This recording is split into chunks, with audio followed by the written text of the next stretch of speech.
ఒక పెద్ద అడవిలో ఒక గద్ద చెట్టు మీద కూడు కట్టుకొని జీవించేది.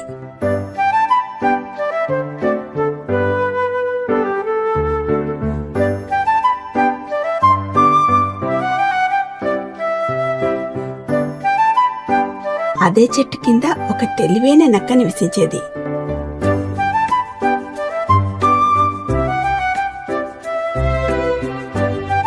గద్ద మిత్రమా, మనం మంచి స్నేహితులం కదా.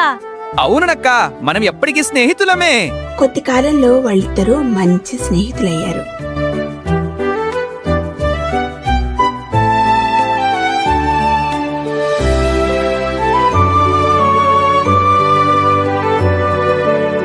కొన్ని రోజుల తర్వాత నక్కకు ఒక చిన్న పాప పుట్టింది. ఎంతో ఆనందంగా తన బిడ్డను గద్దకు చూపించింది. చూడు గదా, ఇది నా చిన్న బిడ్డ. చాలా ముద్దుగా ఉంది.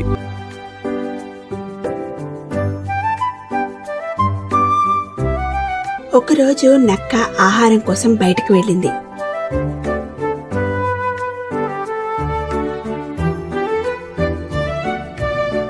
ఇప్పుడు ఎవరు చూడరు.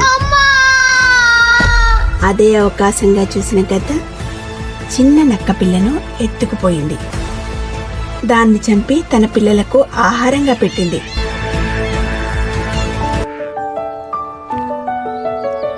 తిరిగి వచ్చిన నక్కకు తన బిడ్డ కనిపించలేదు. అది బాధతో గద్దను అడిగింది. నా బిడ్డ ఎక్కడుంది? నాకు తెలియదు. ఇది గద్ద పని అని నాకు తెలుసు.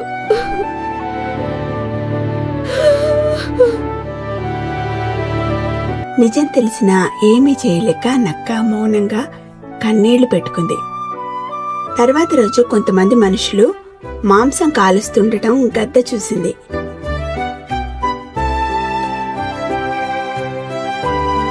ఆహా, ఎంత రుచికరమైన వాసన! నాకు ఆ మాంసం కావాలి.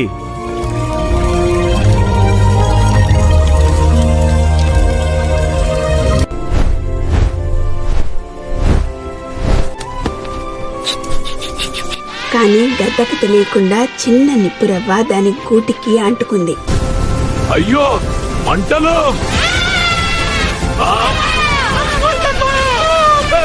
మంటలను తట్టుకోలేక చిన్న గద్ద పిల్లలు కింద పడిపోయాయి. అది చూసిన నక్క వాటిని తినేసింది. తన పిల్లలు కళ్ల ముందే చనిపోవడం చూసి గద్ద గట్టిగా ఏడ్చింది. ఆ రోజు నేను నక్కకు ద్రోహం చేయకుండా ఉంటే ఈ రోజు నక్క నా పిల్లల్ని కాపాడేది కదా, తినకుండా ఉండేది కదా. మనను నమ్మిన వాళ్ళను మోసం చేస్తే చివరకు మనకు బాధే మిగులుతుంది.